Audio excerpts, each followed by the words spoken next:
Okay, it's the same contextual problem from the last one, but just in case you got the last one right and this one incorrect, let's just go over the equation one more time. V stands for the value of car over time, T period in years, and R is the annual rate of depreciation. So if it's like a 10% depreciation, you can write R equals 0.1. P is the original price. So if you bought the car for like, let's say $20,000, and over time it's going to depreciate, so your V should be definitely less than P, unless it's like a collector's item. Okay, anyway, I'm going to stick to the question here. So if a car depreciates to a value equal to half of its original after 5 years, so they give us a lot of stuff here. T is equal to 5, so 5 years elapsed, and it depreciates to half the value. So if the original price is P, after 5 years pass, we're gonna get P over 2, half the price. So if it was a $20,000 car, it's now going to cost, or it has a value of $10,000 after 5 years. Okay, so I can write P over 2. If it's $100,000 cars, then 100,000 over 2, now you have $50,000 remaining, or it has a value of $50,000 after you drive for 5 years. Okay, so let's plug it in then. Where V is, so this is our V, it's P over 2, and we know T equals 5.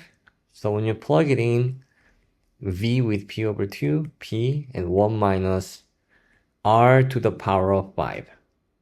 So you might wonder, we have two variables, how do we find R? Well, actually, we only have one variable. You can divide both sides by P. Okay, because everything is multiplied, you can do that. Had it been plus, no. But since everything is multiplied, we can divide both sides by P and get rid of P. So we're gonna get 1 over 2 is equal to 1 minus R to the power of fifth. Okay, so how do we find R here? Let's find the fifth root. Okay, when you do fifth root to get rid of fifth power of 5, because these two functions are inverse to each other, we only have 1 minus R on the right, and we have 1/2 in the fifth root. And let's subtract 1 on both sides and multiply by -1.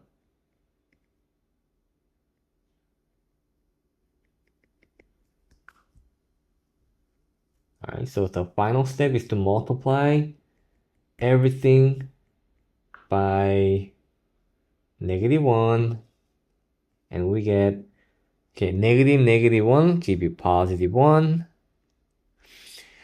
minus fifth root of 1/2.